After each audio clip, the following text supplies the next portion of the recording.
முதலாளி புத்தகம் வாங்குங்கள், முதலாளி ஆகுங்கள். 300 தொழில்களின் முழு தொகுப்பு. அன்பிற்குரியவருக்கும் பரிசளிக்கலாம். ஆர்டர் செய்ய டிஸ்கிரிப்ஷனில் உள்ள லிங்கை கிளிக் செய்யவும். எழுச்சிமிகு இந்த ஆர்ப்பாட்டத்தை நெறிப்படுத்திக் கொண்டிருக்கிற மைய சென்னை மாவட்ட செயலாளர்கள் செல்லதுரை அவர்களே, இரா செல்வம் அவர்களே, தென் சென்னை மாவட்ட செயலாளர்கள் விகோ ஆதவன் அவர்களே, பே ரவிசங்கர் அவர்களே, வடசென்னை மாவட்ட செயலாளர்கள் அம்பேத் வளவன் அவர்களே, அன்பு செழியன் அவர்களே, இந்த நிகழ்வில் பங்கேற்று திரிபுராவில் நடந்து கொண்டிருக்கிற மக்கள் விரோத நடவடிக்கைகளை கண்டித்து உரையாற்றி அமர்ந்திருக்கிற இந்திய தௌஹீத் ஜமாத்தின் மாநில துணைத் தலைவர் முகமது முனீர் அவர்களே, தமிழ்நாடு முஸ்லிம் முன்னேற்ற கழகத்தின் பொதுச் செயலாளர் பேராசிரியர் முனைவர் ஹாஜா கனி அவர்களே, உரையாற்றி விடைபெற்று சென்றிருக்கிற எஸ்டிபிஐ கட்சியின் மாநில தலைவர் நெல்லை முபாரக் அவர்களே,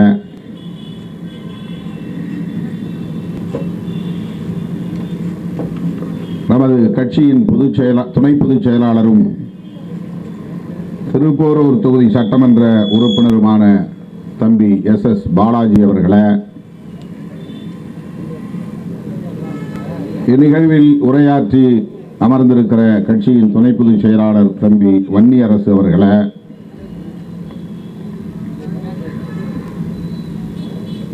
உரையாற்றி விடைபெற்று சென்றிருக்கிற மார்க்சிஸ்ட் கம்யூனிஸ்ட் கட்சியின் மத்திய குழு உறுப்பினர் தோழர் ஜி ராமகிருஷ்ணன் அவர்களே, இந்திய தேசிய காங்கிரஸ் கட்சியின் மாநில துணைத் தலைவர் மதிப்பிற்குரிய அண்ணன் கோபண்ணா அவர்களே, எனக்கு முன்னர் இங்கே மோடி அரசின் மக்கள் விரோத போக்குகளை தனக்கே உரிய பாணியில் கடுமையாக கண்டித்து அவர்களை அம்பலப்படுத்தி உரையாற்றி அமர்ந்திருக்கிற இந்திய கம்யூனிஸ்ட் கட்சியின் மாநில செயலாளர் மதிப்பிற்குரிய அண்ணன் இரா முத்தரசன் அவர்களே, கட்சியின் மாநில பொறுப்பாளர்களே, மாவட்ட பொறுப்பாளர்களே, ஒன்றிய நகர பகுதி வட்ட பொறுப்பாளர்களே, வழக்கம் போல என்னுடைய அழைப்பை ஏற்று ஓடோடி வந்து இந்த நிகழ்வை சிறப்பித்துக் கொண்டிருக்கிற என் உயிரான விடுதலை சிறுத்தைகளே, உங்கள் அனைவருக்கும் என்னுடைய பணிவார்ந்த வணக்கத்தை தெரிவித்துக் கொள்கிறேன்.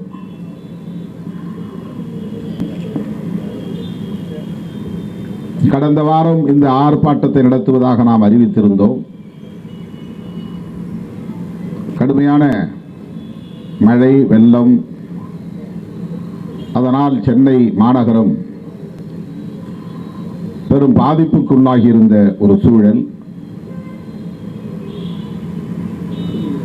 ஆகவே தவிர்க்க முடியாத ஒரு சூழலில் நாம் இந்த ஆர்ப்பாட்டத்தை தள்ளி வைத்தோம், தேதி குறிப்பிடாமல். நம்முடைய நெல்லை முபாரக் அவர்கள் சொன்னதைப் போல தள்ளி வைத்துவிட்டு அப்படியே மறந்து போய் விடாமல் எடுத்த முடிவை நடைமுறைப்படுத்துவதில் உறுதியாக இருக்கிற சிறுத்தைகள் இன்றைக்கு அதை திட்டமிட்டவாறு நடத்தி கொண்டிருப்பது பாராட்டுதலுக்குரியது என்று சொன்னார். அதன் அடிப்படையில் திரிபுராவிலே நடைபெற்றுக் கொண்டிருக்கிற அல்லது நடந்த இஸ்லாமியர்களுக்கு எதிரான, இடதுசாரி சக்திகளுக்கு எதிரான பாஜக மற்றும் சங் பரிவார் கும்பலின் வன்முறை வெறியாட்டத்தை கண்டிக்கிற வகையில் வன்முறையாளர்களின் மீது வழக்கு தொடுக்க வேண்டும், அவர்கள் அனைவரையும் கைது செய்ய வேண்டும் என்று வலியுறுத்துகிற வகையில் பாதிக்கப்பட்ட பகுதிகளை பார்வையிடுவதற்காக சென்ற மனித உரிமை ஆர்வலர்கள், ஊடகவியலாளர்கள் மீது போடப்பட்டிருக்கிற ஊபா என்னும் பயங்கரவாத நடவடிக்கைகள் தடுப்புச் சட்டத்தின் கீழ் பதியப்பட்டிருக்கிற வழக்குகளை திரும்பப் பெற வேண்டும், கைது செய்யப்பட்டவர்கள் அனைவரையும் விடுதலை செய்ய வேண்டும் என்று வலியுறுத்துகிற வகையில் நாம் இந்த ஆர்ப்பாட்டத்தை நடத்தி கொண்டிருக்கிறோம். திரிபுரா எத்தகைய அரசியல் பின்னணியை, சமூக பின்னணியை கொண்டிருக்கிற மாநிலம் என்பதை எனக்கு முன்னர் பேசிய தலைவர் பெருமக்கள் எடுத்து கூறியிருக்கிறார்கள். 30-35 ஆண்டு காலம் மார்க்சிஸ்ட் கம்யூனிஸ்ட் கட்சியின் ஆட்சி நடந்த ஒரு மாநிலம், பழங்குடி மக்கள் வசிக்கும் மாநிலம் திரிபுரா. அந்த மாநிலத்தில் பழங்குடி மக்களின் நம்பிக்கைக்குரிய தலைவராக இருந்த தசரத் தேவ் அவர்களின் சிலையை இவர்கள் ஆட்சி பொறுப்பேற்றதும் கம்யூனிஸ்டுகளை குறிவைத்து தாக்குதல் நடத்தியதை தொடர்ந்து அண்மையில் அந்த சிலையை பெயர்த்து எறிந்திருக்கிறார்கள், குப்புற சாய்த்திருக்கிறார்கள், வன்மத்தை கக்கி இருக்கிறார்கள்.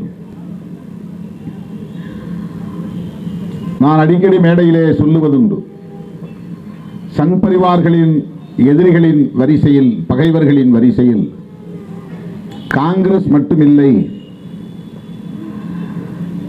இஸ்லாமியர் கிறிஸ்தவர் சமூகங்கள் மட்டுமில்லை, இடதுசாரி சிந்தனையாளர்களும் அழித்தொழிக்கப்பட வேண்டியவர்கள் என்று அவர்கள் வகைப்படுத்தி வைத்திருக்கிறார்கள். இதை நாம் புரிந்து கொள்ள வேண்டும். பீமா கொரேகான் வழக்கிலே கைது செய்யப்பட்ட அத்தனை பேருமே இடதுசாரி சிந்தனையாளர்கள், அம்பேத்கரிய சிந்தனையாளர்கள். எந்த அரசியல் கட்சியையும் சார்ந்தவர்கள் இல்லை, குறிப்பாக கம்யூனிஸ்ட் கட்சிகளை சார்ந்தவர்கள் இல்லை. என்றாலும் அவர்கள் குறிவைக்கப்பட்டார்கள், கைது செய்யப்பட்டார்கள், இன்றைக்கு சிறைப்படுத்தப்பட்டிருக்கிறார்கள். அம்பேத்கரிய, பெரியாரிய, மார்க்சிய கருத்துக்களை பரப்பக்கூடாது, அந்த கருத்துக்களை பேசக்கூடியவர்கள் செயல்படக்கூடாது என்பதிலே தீவிரமாக செயல் திட்டங்களை வரையறுத்துக் கொண்டு இயங்குகிற ஒரு இயக்கமாகத்தான் RSS உள்ளிட்ட சங் பரிவார் அமைப்புகளும் பாரதிய ஜனதா கட்சியும் விளங்குகின்றன. இந்த அடிப்படையை நாம் புரிந்து கொண்டால்தான் திரிபுராவில் நடந்திருக்கிற இந்த வன்முறை வெறியாட்டத்தை கண்டித்து நாம் ஆர்ப்பாட்டம் நடத்த வேண்டிய தேவையை உணர்ந்து கொள்ள முடியும். இதில் இந்த சங் பரிவார் கும்பல் என்ன விதண்டாவாதம் செய்வார்கள் என்றால், குதர்க்கவாதம் செய்வார்கள் என்றால், வங்கதேசத்திலே இந்துக்கள் தாக்கப்பட்டார்களே என்று கேள்வி எழுப்புவார்கள். எந்த நாட்டிலும் சிறுபான்மையினரை தாக்கக்கூடாது, சிறுபான்மையினரின் பாதுகாப்பை உறுதிப்படுத்த வேண்டும் என்பதிலே நமக்கு மாற்று கருத்து இல்லை. இஸ்லாமியர்களின் உணர்வுகளை காயப்படுத்தக்கூடிய வகையிலே அவர்கள் பெரிதும் போற்றுகிற குர்ஆனை இழிவுபடுத்தியதை தொடர்ந்து அங்கே வன்முறை வெடித்திருக்கிறது என்று நாம் ஊடகங்களில் பார்க்கிறோம். உடனடியாக அங்குள்ள அரசு,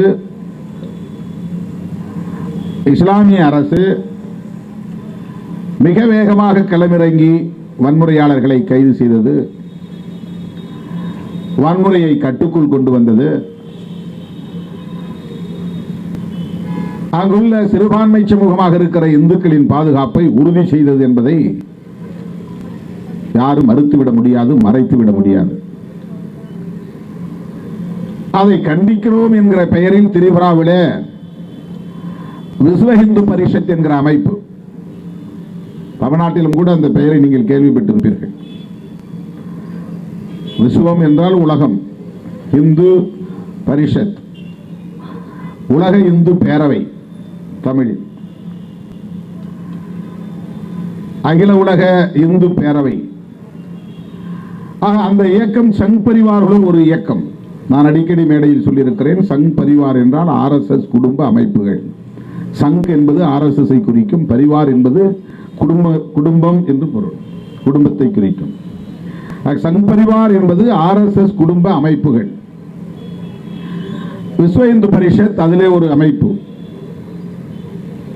பஜ்ரங் தள் அப்படின்னா அனுமர் சேனையின் பொருள், அனுமான் சேனை. இங்க கூட அனுமன் சேனை இருக்கு. அது ஒரு குடும்ப அமைப்பு, ஆர்எஸ்எஸ் குடும்ப அமைப்பு. இவர்கள் தான் அங்கே வங்கதேசத்தில் நடந்த வன்முறையை கண்டித்து பேரணி நடத்துகிறோம் என்கிற பெயரில் பேரணியின் போதே வன்முறை வெறியாட்டத்தில் இறங்கினார்கள். மசூதிகள் அடித்து நொறுக்கப்பட்டன, இஸ்லாமியர்களின் வீடுகள் சூறையாடப்பட்டன, கடைகள் சூறையாடப்பட்டன.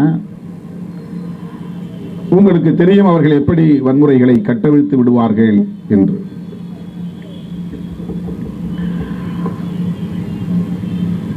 திரிபுரா மாநிலத்தில் 70 விழுக்காடு வங்கதேசத்தில் இருந்து வந்து குடியேறியவர்கள் தான் வசிக்கிறார்கள் என்று ஒரு புள்ளி விவரம் சொல்கிறது. வங்காளிகள். அதில் 80-90 விழுக்காடு இந்துக்கள் என்று சொல்லப்படுகிறது. அங்கிருந்து வந்து குடியேறியவர்களில் அதிகம் இந்துக்கள். வங்கதேசத்தில் இருந்து இந்துக்கள் திரிபுராவுக்கு வந்திருக்கிறார்கள், திரிபுரா மாநிலத்தில் குடியேறி இருக்கிறார்கள்.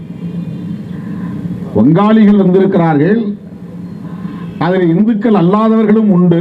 ஆனால் இந்துக்கள் பெரும்பான்மை. அந்த மாநிலத்தின் பூர்வீக குடிகள் பழங்குடிகள், அவர்களும் இந்துக்கள் தான்.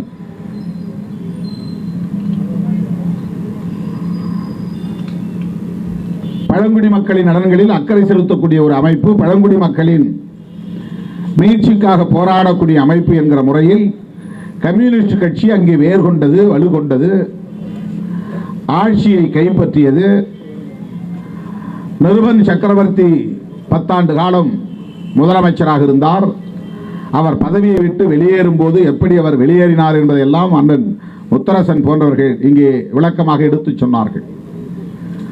முதலமைச்சர் பதவியில் இருந்த நிலையிலும் கூட உடுத்த உடையுடன் வேட்டி துண்டோடு, வேட்டி சட்டையோடு, வேறு எந்த உடைமையும் இல்லாமல் வெளியேறக்கூடிய அளவுக்கு எளிமையான,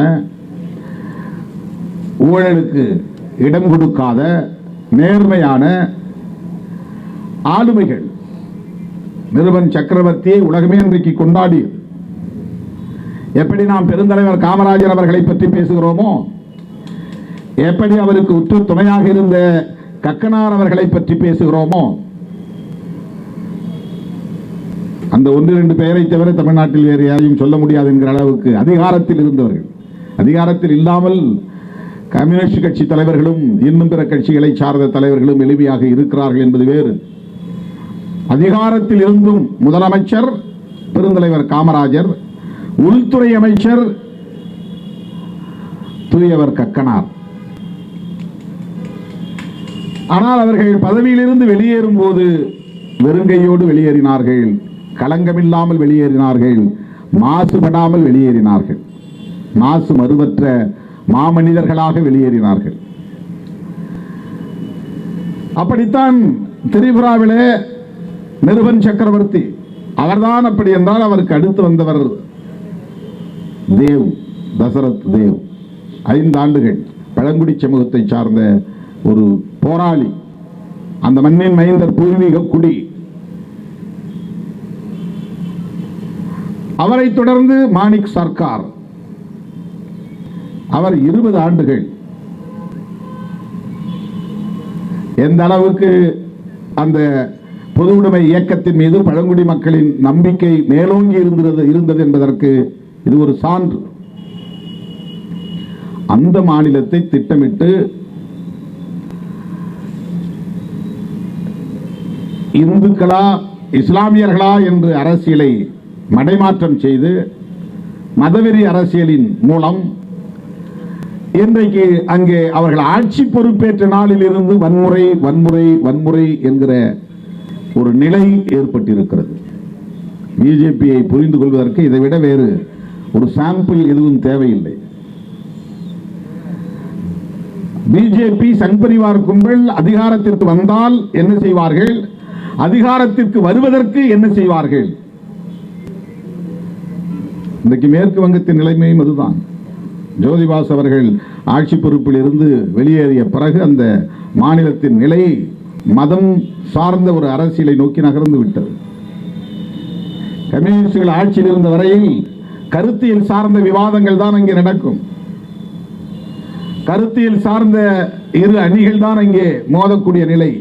முற்போக்கு சிந்தனையாளர்களா பழமைவாத சிந்தனையாளர்களா என்கிற அடிப்படையில் தான் அங்கே தேர்தல் களமும் இருக்கும்.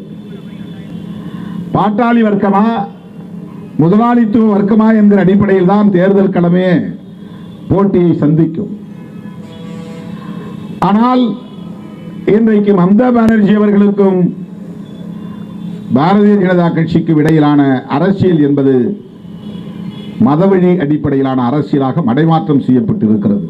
நாள்தோறும் நெருக்கடிகளை சந்திக்கக்கூடிய ஒரு நிலையை மம்தா பானர்ஜி அவர்கள் எதிர்கொள்ள நேரிடுகிறது. திரிபுராவிலே ஏன் இந்த வன்முறை? வங்கதேசத்திலே இந்துக்களுக்கு எதிராக நடந்த வன்முறையை கண்டித்து நடத்தப்பட்ட ஒரு பேரணியில் திடுமென வன்முறை வெடித்ததற்கு பதிலுக்கு பதில் பழிக்கு பழி என்கிற அடிப்படையில் மட்டுமல்ல தோழர்களே, நடைபெறவிருக்கிற உள்ளாட்சி தேர்தலுக்காகவும் தான். அவர்கள் ஒரு தேர்தலை எதிர்கொள்ளப் போகிறார்கள் என்றால் உடனே அவர்கள் ஓட் போலரைசேஷன், வாக்குகளை ஒருங்கிணைக்கிற உத்திக்கு தாவுவார்கள். எப்படி வாக்குகளை ஒருங்கிணைப்பது? இந்துக்களா இந்துக்கள் அல்லாதவர்களா? அதற்கு வன்முறையை தூண்ட வேண்டும். அவர்கள் ஆட்சி பொறுப்பேற்ற நாளில் இருந்து எண்ணற்ற பல வன்முறைகள். முதலில் இடதுசாரிகள் குறிவைத்து தாக்கப்பட்டார்கள். லெனின் சிலை தகர்க்கப்பட்டது. நாடு அமைதியாக இருந்தது. இதெல்லாம் மிக மோசமான ஒரு கலாச்சாரம். ஆட்சி மாற்றம் ஏற்படுகிற போது அதிகாரத்தில் இருப்பவர்கள் கடந்த காலத்தில் இருந்த ஆட்சியாளர்களின் அடையாளங்களை எல்லாம் அழித்தொழிப்பது என்கிற முறையிலே களமிறங்கினால் என்ன ஆகும்? யோசித்து பாருங்கள். அது ஜனநாயகத்திற்கு புறம்பானது இல்லையா? ஜனநாயக நெறிமுறைகளை குழி தோண்டி புதைக்கிற கேவலமான செயல் இல்லையா? 35 ஆண்டு காலம் மார்க்சிஸ்ட் கம்யூனிஸ்ட் கட்சி அந்த மண்ணை ஆண்டிருக்கிற நிலையில் அவர்களின் அடையாளங்கள் ஆங்காங்கே இருக்கத்தான் செய்யும். அதை சகித்துக் கொள்வதற்குரிய பெருந்தன்மை மதவெறி கும்பலிடம் இல்லை. திரும்புகிற திசையெல்லாம் ஸ்டாலின் படம். இப்போது இருக்கிற முதல்வர் சொல்லுகிறார், பிப்ளப் குமார் தேபே அவர் பேர், முதலமைச்சர். அவர் சொல்றார், நாம தொடர்ந்து 30 வருஷம் ஆட்சியில் இருக்கிறோம்னா ஒன்னே ஒன்று செய்யுங்க, வீட்டுக்கு வீடு விவேகானந்தர் படத்தை வையுங்கள், நாம் 30 ஆண்டுகள் ஆட்சியில் இருக்கலாம் அப்படின்னு சொல்றார். அதை சொல்லிவிட்டு என்ன சொல்லுகிறார் என்றால், எந்த பக்கம் திரும்பினாலும் எந்த வீட்டை பார்த்தாலும் ஜோசப் ஸ்டாலின் படங்கள் இருக்கின்றன, ஜோதி பாசு படங்கள் இருக்கின்றன, நிறுவன் சக்கரவர்த்தி படங்கள் இருக்கின்றன. அந்த மண்ணின் மைந்தர்களின் பூர்வீக குடிகளின் இல்லங்கள் தோறும் கம்யூனிஸ்ட் கட்சிகளின் தலைவர்கள் படம் இருக்கிற வரையில் நம்மால் ஆட்சிக்கு வர முடியாது, வந்தாலும் அதை தக்க வைத்துக் கொள்ள முடியாது, தொடர்ந்து நீடிக்க முடியாது. எனவே குறைவாக பேசுங்கள், பொறுமையாக இருங்கள், வீட்டுக்கு வீடு விவேகானந்தர் படத்தை வையுங்கள். அதாவது மதம் என்பதை எப்படி வீட்டிலே கொண்டு போய் சேர்க்க வேண்டும் என்பதற்கு அவர்கள் முன்மொழியக்கூடிய உத்தி. விவேகானந்தரின் நல்ல கருத்துக்களை பரப்புவதற்காக அல்ல. அவர் அதிதீவிர இந்துத்துவவாதி, உலகமெங்கும் இந்து மத கருத்துக்களை பரப்புவதற்காக சென்றவர், சனாதன கருத்துக்களில் நம்பிக்கை உடையவர். ஆனாலும் ராமகிருஷ்ண பரமஹம்சரை போல அல்லது தயானந்த சரஸ்வதி சுவாமிகளை போல சீர்திருத்தங்களை செய்ய வேண்டும் என்று விரும்பியவர்.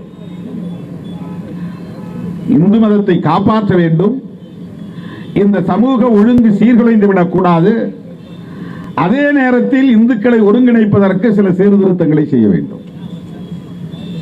அப்படி சீர்திருத்தங்களை செய்வதற்காக அவர்கள் பாலிய விவாகம் கூடாது என்ற கருத்துக்களை முன்மொழிந்ததுண்டு ராஜாராம் மோகன் ராய் போன்றவர்கள். ஆரிய சமாஜத்தை நிறுவிய தயானந்த சரஸ்வதி சுவாமிகள், பிரம்ம சமாஜத்தை நிறுவிய ராஜாராம் மோகன் ராய், இவர்களெல்லாம் சின்ன சின்ன சீர்திருத்தங்களை முன்மொழிந்தவர்கள். ஆனால் அதி தீவிரமான சனாதன சக்திகள்.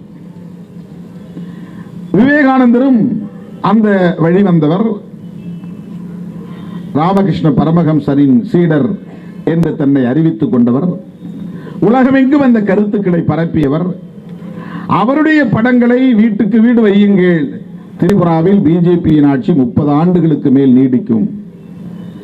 அவருடைய நோக்கத்தை நீங்கள் புரிந்து கொள்ள வேண்டும் தோழர்களே. மக்களின் வறுமையை போக்குவதற்காக அவர்கள் சிந்திக்கவில்லை. மக்களை கல்வி அடிப்படையிலே மேம்படுத்த வேண்டும் என்பதற்காக சிந்திக்கவில்லை.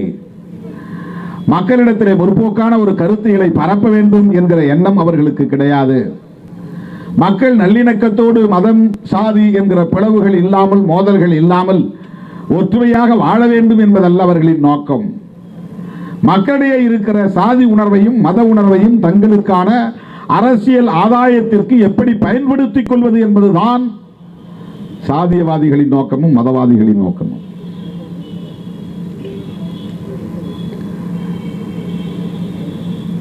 நான் அடிக்கடி சொல்லுவதுண்டு, கம்யூனிஸ்ட் கட்சிகளும் திமுக, அதிமுக, காங்கிரஸ் போன்ற கட்சிகளும் தேர்தல் களத்தில் அதிகாரத்திற்காக போட்டியிடுகிறார்கள் என்றாலும் கூட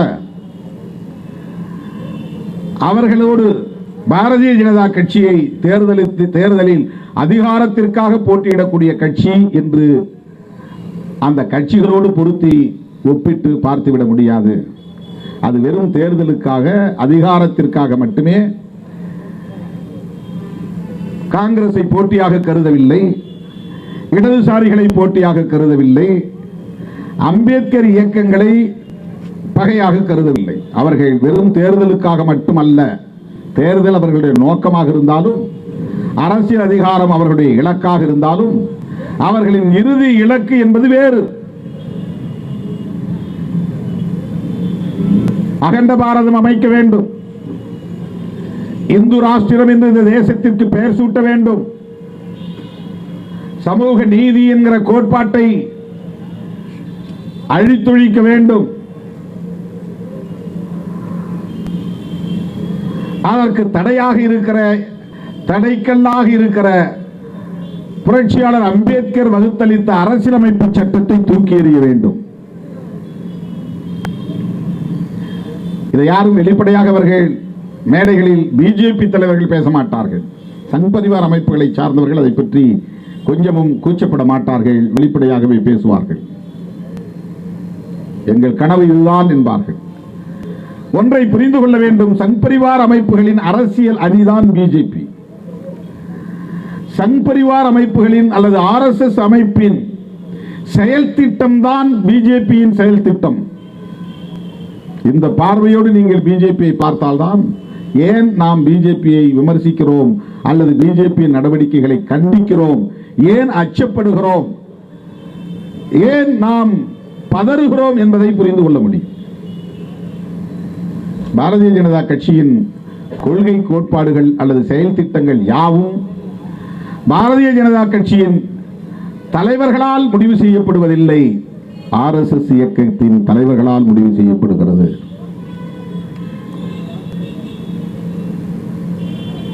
இந்த 3 வேளாண் சட்டங்களை திரும்ப பெற்ற நடவடிக்கை கூட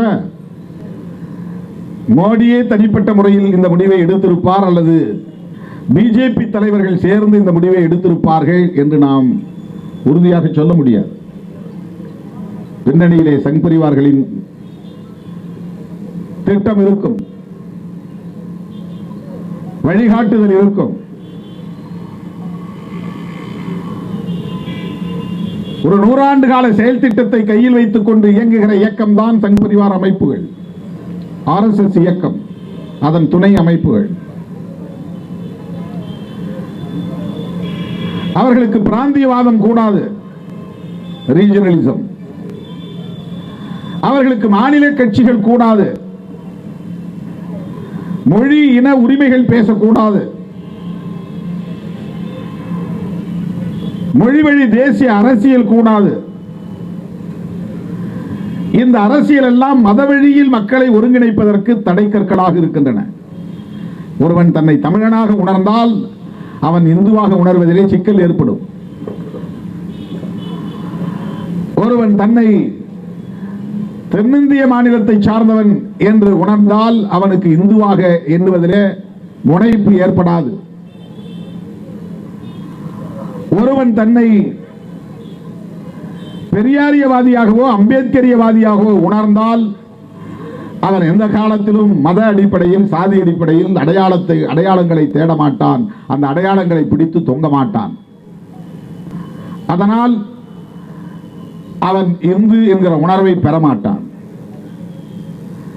ஆகவே இந்து என்கிற உணர்வை ஒவ்வொருவருக்கும் ஏற்படுத்துவதன் மூலம்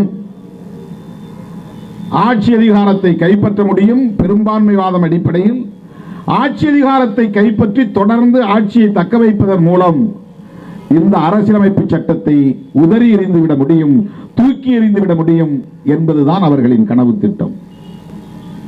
ஆட்சிக்கு வருவது என்பது நம்மை போல கொஞ்ச நாள் அதிகாரத்தில் இருந்து அந்த அதிகாரத்தை சுவைக்கலாம் என்பதல்ல. பிஜேபி காரர்களே இப்படி குறைத்து மதிப்பிட்டு விடாதீர்கள். அவர்கள் வெறும் பவர் மாங்கஸ் அல்ல, அவர்கள் வெறும் அதிகார வெறியர்கள் அல்ல, அவர்கள் சனாதன வெறியர்கள். அவர்கள் சமூக நீதிக்கு எதிரானவர்கள். நீங்க நினைக்கலாம் அரசியல்வாதினா பவரை தானே விரும்புவாங்க, ஏதாவது ஒரு பதவி இருந்தா போதும். பதவி என்பது எதற்காக, அதிகாரம் என்பது எதற்காக, ஆட்சி என்பது எதற்காக என்றால் அவர்கள் விரும்புகிற அகண்ட பாரதத்தை அமைக்க வேண்டும். அவர்கள் விரும்புகிற 2000 ஆண்டுகளுக்கு முன்னால் இருந்த சமூக ஒழுங்கை இங்கே மீண்டும் உறுதிப்படுத்த வேண்டும், நிலைப்படுத்த வேண்டும். அதுக்குதான் உங்களுக்கு பவர் வேணும், பொலிட்டிக்கல் பவர்.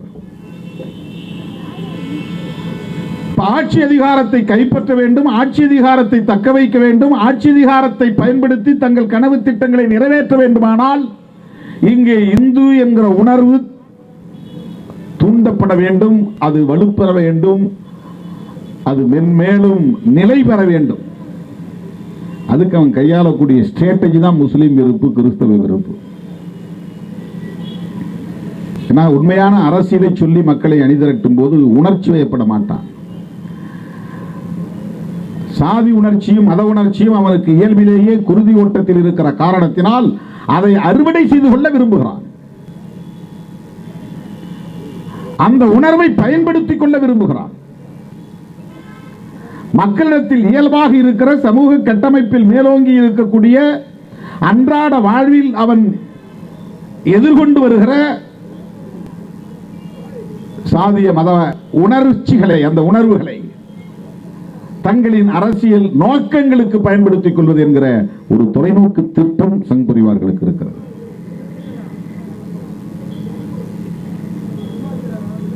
உலகத்தில் எல்லா நாடுகளும் மதம் சார்ந்து இருக்கிற போது ஏன் இந்தியா மட்டும் மதம் சார்ந்து இருக்கக்கூடாது என்று கேள்வியை எழுப்புகிறான். இந்த கேள்வியை 1920களில் இருந்து தலைவர்கள் எழுப்புகிறார்கள். அதிதீவிர இந்துத்துவ அல்லது பார்ப்பனிய அல்லது சனாதன சக்திகள் இந்த கேள்வியை தொடர்ந்து எழுப்பிக் கொண்டிருக்கிறார்கள். அன்றைக்கு இருந்த ஜனநாயக சக்திகளாக விளங்கிய பண்டிட் ஜவஹர்லால் நேரு, காந்தியடிகள், புரட்சியாளர் அம்பேத்கர் போன்ற தலைவர்கள் தேசிய அளவிலே அந்த சக்திகளுக்கு இடம் கொடுக்காமல் இந்த தேசத்தை ஒரு ஜனநாயக இந்தியாவாக கட்டமைப்பதிலே உறுதியாக இருந்தார்கள். இல்லை என்றால் இது சனாதன இந்தியாவாகவே நிலை பெற்றிருந்திருக்கும். கான்ஸ்டிடியூஷன் ஆஃப் இந்தியா என்று நாம் சொல்லுகிறோமே, இந்த அரசமைப்பு சட்டம், அந்த சொல்லுக்கு நேரடியான தமிழாக்கம் என்ன? கான்ஸ்டிடியூஷன் ஆஃப் இந்தியா என்றால் இந்தியாவை கட்டமைத்தல் தான் பொருள். அது ஒரு சட்டம் என்று இல்லை, கான்ஸ்டிடியூஷனல் லா என்று இல்லை, கான்ஸ்டிடியூஷன் ஆக்ட் என்று இல்லை, தி கோட் ஆஃப் கான்ஸ்டிடியூஷன் என்று இல்லை, கான்ஸ்டிடியூஷன் ஆஃப் இந்தியா என்று இருக்கிறது. இப்ப இந்திய கட்டமைப்பு என்று பொருள், அதாவது இந்தியாவை கட்டமைத்தல். ஆகவே அந்த இந்திய அரசியலமைப்பு சட்டம் என்று நாம் சொல்லுகிற அந்த கான்ஸ்டிடியூஷன் இந்தியா என்பது ஒரு மேனிஃபெஸ்டோ, அது ஒரு கொள்கை அறிக்கை, அது ஒரு கொள்கை சாசனம். அது புதிதாக ஒரு இந்தியாவை கட்டமைக்க போகிறோம், நாங்களே ஒரு அரசை, கொடியரசை நிறுவப் போகிறோம். எதற்காக? இங்குள்ள குடிமகன் ஒவ்வொருவருக்கும் நீதி கிடைப்பதற்காக, ஒவ்வொருவருக்குமான சுதந்திரம், சமத்துவம், சகோதரத்துவத்தை உறுதிப்படுத்துவதற்காக நாங்கள் தீர்மானித்திருக்கிறோம், ஒரு குடியரசை நிறுவுவதற்காக என்றுதான் முகவுரையே தொடங்குகிறது.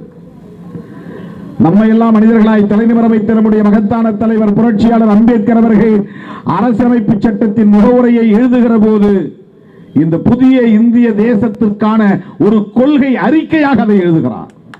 அதுதான் அந்த முகவுரையின் அடிப்படை நோக்கம். ஏனென்றால் பழைய இந்தியாவை தகர்க்கப் போகிறோம் என்று பொருள், சனாதன இந்தியாவை தகர்க்கப் போகிறோம் என்று பொருள். பிறப்பின் அடிப்படையில் உயர்வு தாழ்வை இங்கே நிலைநிறுத்தி இருக்கிற வர்ணாசிரம கோட்பாடுகளை கொண்டு கட்டமைக்கப்பட்டிருக்கிற, ஆணுக்கு பெண் அடிமைதான் என்று இங்கே நிறுவியிருக்கிற இந்த சமூக கட்டமைப்பை தகர்த்தெறிய போகிறோம், சிதைக்க போகிறோம் என்பதைத்தான் அந்த பிரியாம்பிள் என்கிற முகவுரையில் புரட்சியாளர் அம்பேத்கர் அவர்கள் பிரகடனம் செய்கிறார், அறிவிப்பு செய்கிறார்.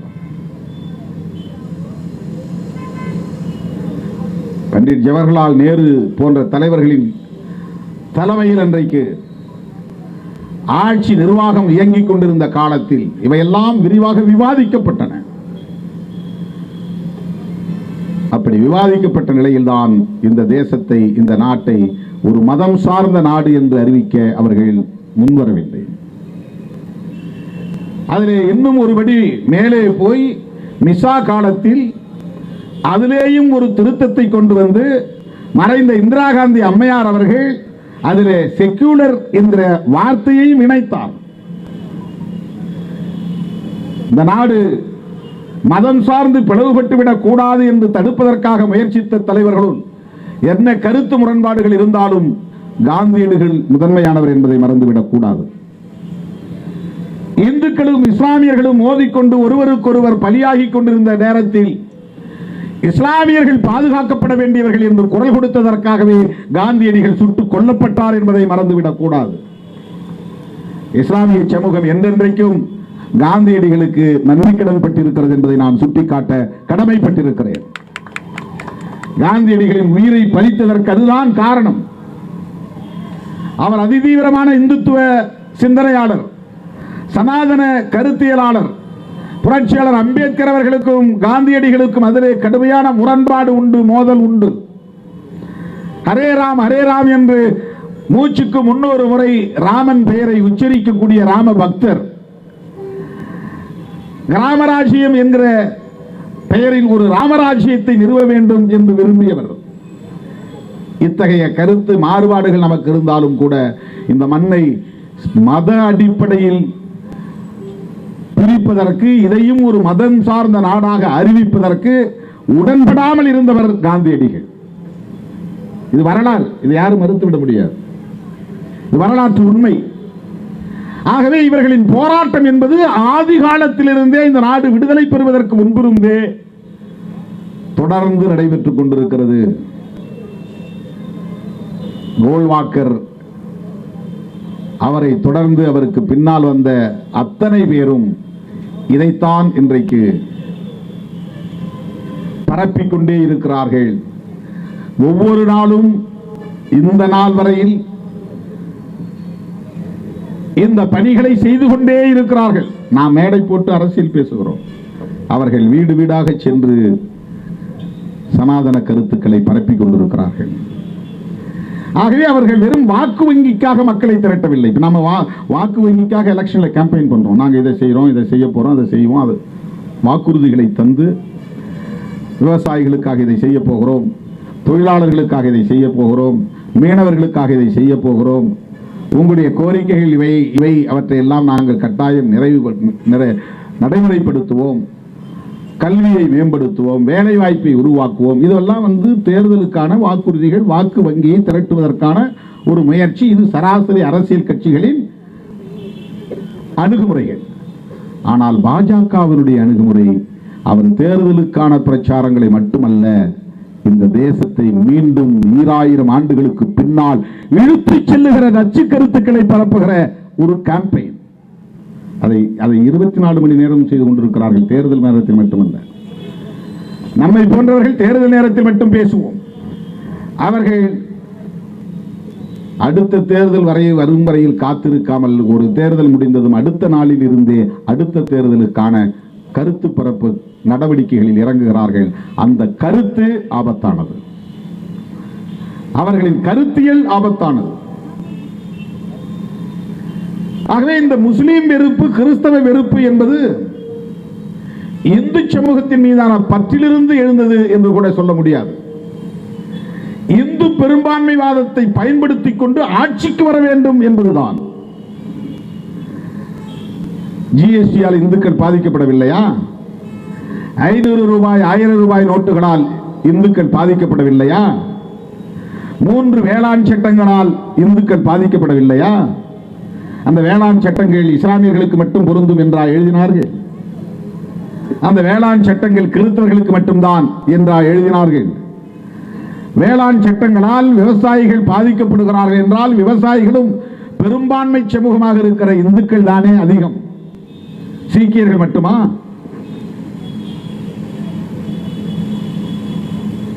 அகில இந்திய அளவில் விவசாயிகள் பெரும்பான்மை சமூகமாக இருக்கிறார்கள் என்றால் எந்த மதம் சார்ந்த பெரும்பான்மை? இந்துக்கள் பாதிக்கப்படுகிறார்கள். விவசாயிகள் என்றால் இந்துக்கள் பெரும்பான்மை. ஆக இந்துக்களின் நலன்களில் அவர்கள் அக்கறை உள்ளவர்களாக இருந்தால் இப்படிப்பட்ட இந்த பாதிப்புகளும் வராமல் அல்லவா அவர்கள் சிந்திக்க வேண்டும்? இந்துக்களின் நலன்கள் அவர்களுக்கு முக்கியம் இல்லை. இந்துக்கள் பெரும்பான்மை என்ற அடிப்படையில் அந்த பெரும்பான்மைவாதத்தை பயன்படுத்தி மத அடிப்படையில் வாக்குகளை திரட்டி ஆட்சி அதிகாரத்திற்கு வந்து அவர்கள் விரும்புகிற தேசத்தை நிர்மாணிக்க வேண்டும்.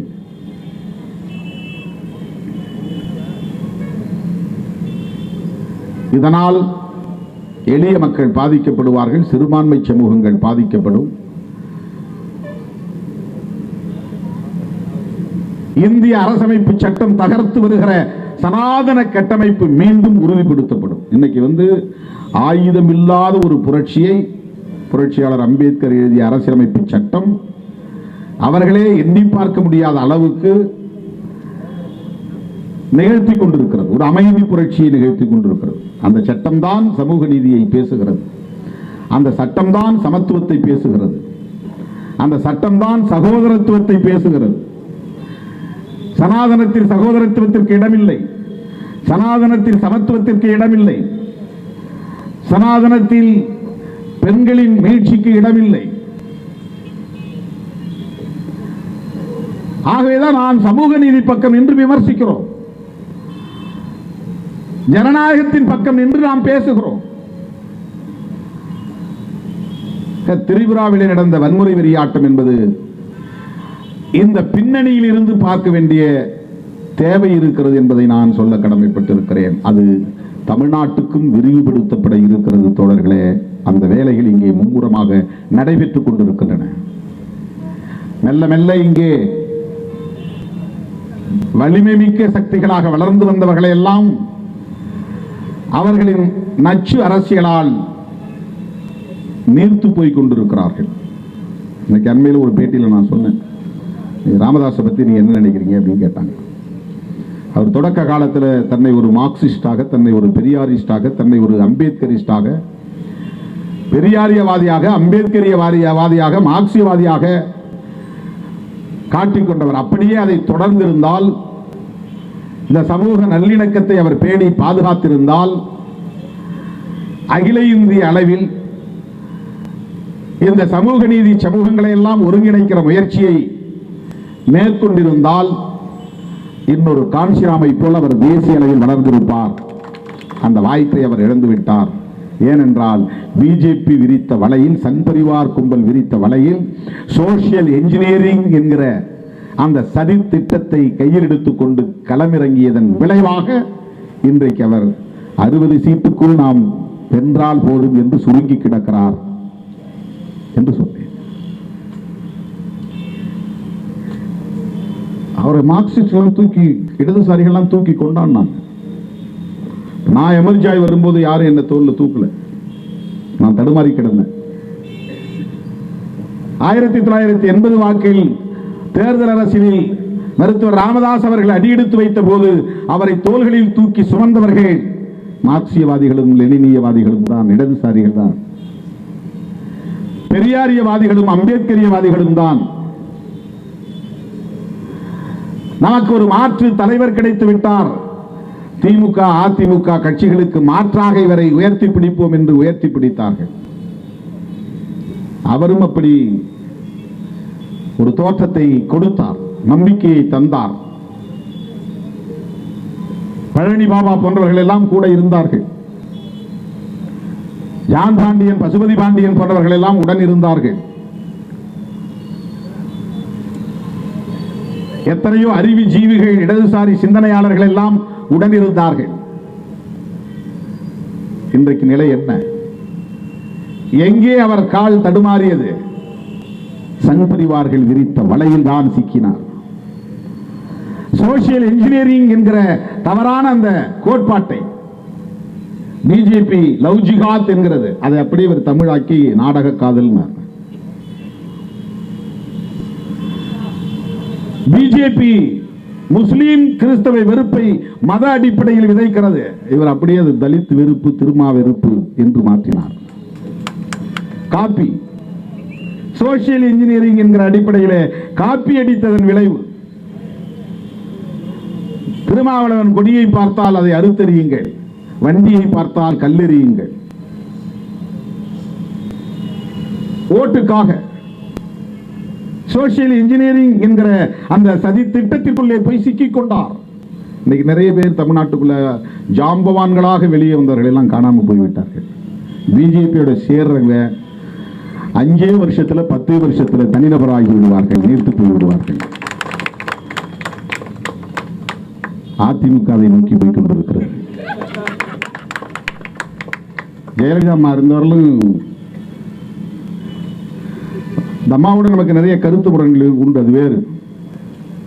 ஆனால் மோடியா லேடியான்னு கேட்டாங்க தேர்தல், ஒரு நாடாளுமன்ற பொது தேர்தலில். மோடி பார்க்கலாமான்னு கேட்டாங்க. இப்போ அண்ணன் ஓபிஎஸ் அவர்களும் அண்ணன் எடப்பாடி அவர்களும் அப்படி பேசுகிற திராணி உண்டா? பேச முடியுமா? பிஜேபி பிடியிலிருந்து அவர்கள் விடுதலையாகி வந்தாலே பெரிய விடுதலை தான், பெரிய பாக்கியம் தான். மாற முடியாது, முதலை வாயில சிக்கிற மாதிரி ஆகிப்போச்சு பிஜேபியின் பிடியில் அதிமுக. நான் குறைத்து மதிப்பிடுவதற்காக சொல்லவில்லை, என்னுடைய அரசியல் பார்வையில் இருந்து நான் சொல்லுகிறேன். பிஜேபி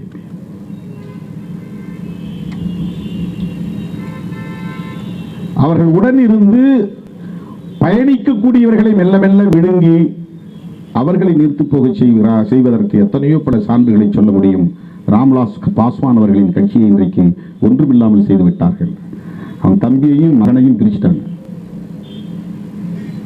நிதிஷ்குமார் களங்கமில்லாத கரைபடாத ஒரு தலைவர் என்கிற பெயரை பெற்றிருந்தார். இன்றைக்கு அவரை பற்றி பேசுவதற்கான நிலையே இல்லை என்கிற ஒரு சூழல் உருவாகிவிட்டது. சிவசேனா விழித்துக் கொண்டது மகாராஷ்டிராவில். நீயா நானா மோதி பார்க்கலாம் என்கிற நிலையை அவர்கள் எடுத்து விட்டார்கள்.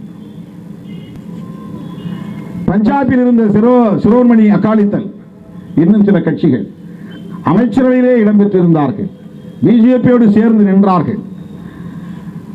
வேளாண் சட்டங்களை அவர்களால் தடுக்க முடியவில்லை, வெளியேறிவிட்டார்கள். ஆனால் அவங்க இந்த தேர்தலில் என்ன நிலைமைக்கு ஆளாவாங்கன்னு தெரியல, பிஜேபியோட சேர்ந்ததனால. இதையெல்லாம் நான் சொல்லுவதற்கு காரணம், பாரதிய ஜனதா கட்சியின் மீது தனிப்பட்ட முறையிலே இருக்கிற கோபமோ வெறுப்போ அல்ல, அவர்களின் உள்ளீடான அரசியலை உணர்ந்ததால் சுட்டி காட்டுகிறேன். அவர்களின் தொலைநோக்கு அரசியல் பார்வையை புரிந்து கொண்டதால் சுட்டி காட்டுகிறேன். அம்பேத்கர் பார்வையில், பெரியார் பார்வையில், மார்க்சிய பார்வையில் அவர்களை உற்று நோக்குவதால் சுட்டி காட்டுகிறேன். நீங்க பெரியார் பார்வையில் பார்த்தாலும் புரிந்து கொள்ள முடியும், அம்பேத்கர் மார்க்ஸ் பார்வையில் பார்த்தாலும் இவர்களை புரிந்து கொள்ள முடியும். காங்கிரஸ் இல்லாத இந்தியா, இடதுசாரிகள் இல்லாத இந்தியா, எவ்வளவு பெரிய எதேச்சதிகாரமான போக்கு. கழகங்கள் இல்லாத தமிழகம், காங்கிரஸ் இல்லாத இந்தியா, கழகங்கள் இல்லாத தமிழகம். என்ன பொருள்? நீ யோசிச்சு பாருங்க. கடந்த தேர்தலில் தப்பி தவறி அதிமுக ஆட்சிக்கு வந்திருந்தால் இன்றைக்கு தமிழ்நாட்டின் முதலமைச்சர் H. ராஜா தான். கண்டவெல்லாம் குறைக்க ஆரம்பித்திருப்பான், ஆளாளுக்கு பேசியிருப்பான், எல்லாம் வாழை சுருட்டிட்டு போய் உட்காந்துட்டான். இப்பவும் சில பேர் வெளியே வந்து சவடால் விடுகிறார்கள். திமுக அரசு விழிப்பாக இருக்க வேண்டும் என்று தோழமையோடு சுட்டிக்காட்ட கடமைப்பட்டிருக்கிறோம். சங் பரிவார் அமைப்புகளை சார்ந்தவர்கள், சாதி வெறியர்கள், மத வெறியர்கள் சுதந்திரமாக பேச கூடாது என்று நான் சொல்லவில்லை. ஆனால் அந்த சக்திகள் எட்டி உதைத்தார் 1 லட்சம் என்கிறது. இது எந்த நாட்டு கலாச்சாரம்? எங்கிருந்து வந்தது இந்த கலாச்சாரம்? யாரால் பரவியது இந்த கலாச்சாரம்? இந்த துணிச்சல் எங்கிருந்து வந்தது? வடநாடுகளில் பேசக்கூடிய பேச்சு, சங் பரிவார் கும்பல் பேசக்கூடிய பேச்சு தமிழ்நாட்டில் பிரதிபலிப்பதற்கு காரணம் இங்குள்ள சாதியவாத மதவாத சக்திகள் பிஜேபியோடு கொண்டிருக்கிற உறவுதான், நட்புதான். தமிழ்நாட்டை பாதுகாத்தாக வேண்டும் என்கிற அடிப்படையிலே அந்த பொறுப்புணர்வோடு தான் நாம் சுட்டிக்காட்டுகிறோம். எனவே திரிபுராவிலே இன்றைக்கு அவர்கள் வன்முறையில் ஈடுபட்டதற்கு,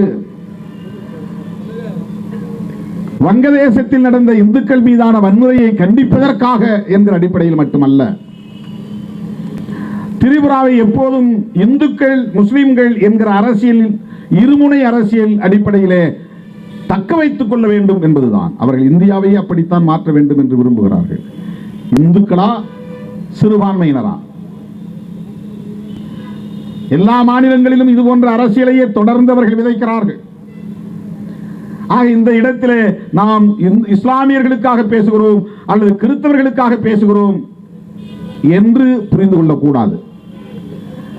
இஸ்லாமியர்களுக்காக பேசுவது உண்மைதான், கிறிஸ்தவர்களுக்காக பேசுவது உண்மைதான். ஆனால் அதைவிட முக்கியமானது இந்த சனாதன கும்பலின் நச்சு அரசியல் ஆபத்தானது என்பதுதான், ஜனநாயகத்திற்கு எதிரானது என்பதுதான். புரட்சியாளர் அம்பேத்கர் அவர்கள் வகுத்தளித்திருக்கிற இந்திய அரசமைப்பு சட்டத்திற்கு எதிரானது என்பதுதான். அதனால்தான் நான் ஒரு பேட்டியில் சொன்னேன், வேளாண் சட்டங்களை மட்டும் திரும்ப பெற்றால் போதாது, சிஏஏ சட்டத்தையும் திரும்ப பெற வேண்டும், முத்தலாக் சட்டத்தையும் திரும்ப பெற வேண்டும், அந்த எலக்ட்ரிசிட்டி பில் என்கிற சட்ட மசோதாவையும் திரும்ப பெற வேண்டும், ஜம்மு காஷ்மீர் மாநிலத்தை 3ஆக உடைத்தெறிந்த சட்டத்தையும் திரும்ப பெற வேண்டும். எல்லாமே அன்கான்ஸ்டிடியூஷனல் தான். எதுவுமே 2 அவைகளிலும் ஜனநாயக பூர்வமாக விவாதித்து பெரும்பான்மை அடிப்படையில் கூட அதை நிறைவேற்றவில்லை. தமக்கு இருக்கிற அதிகார பலத்தை பயன்படுத்தி எதிர்க்கட்சிகள் முழக்கமிட்டுக் கொண்டிருக்கிற போதே அவர்கள் அதை போகிற போக்கில் நிறைவேற்றிவிட்டு போய்விட்டார்கள். அரசியலமைப்பு சட்டத்திற்கு விரோதமான முறையில் ஒரு சட்டத்தை கொண்டு வந்து அதை நிறைவேற்றி காட்டுகிறார்கள். அப்படின்னா யோசிச்சு பாருங்க. இன்னும் ஒரு முறை தப்பித்தவரை 2024 தேர்தலில் அவர்கள் வெற்றி பெற்று ஆட்சிக்கு வந்தால் இந்தியாவின் பெயரை மாற்றுவார்கள், இந்தியாவின் அரசமைப்பு சட்டத்தையே தூக்கி எறிந்து விடுவார்கள். தேர்தல் கூட நடக்குமோ நடக்காதோ சொல்ல முடியாது. இப்போதிருந்தே ஜனநாயக சக்திகள் விழித்துக் கொள்ள வேண்டும், ஒருங்கிணைய வேண்டும், கைகோர்க்க வேண்டும். காங்கிரஸ், இடதுசாரிகள், திமுக உள்ளிட்ட மாநில கட்சிகள், இந்தியா முழுவதும் இருக்கிற சமூக நீதி சமூகங்கள், reserved categories, SC, ST, MBC, BC, minorities, இடஒதுக்கீட்டு பயனை பெறுகிற சமூகங்கள் எச்சரிக்கையாக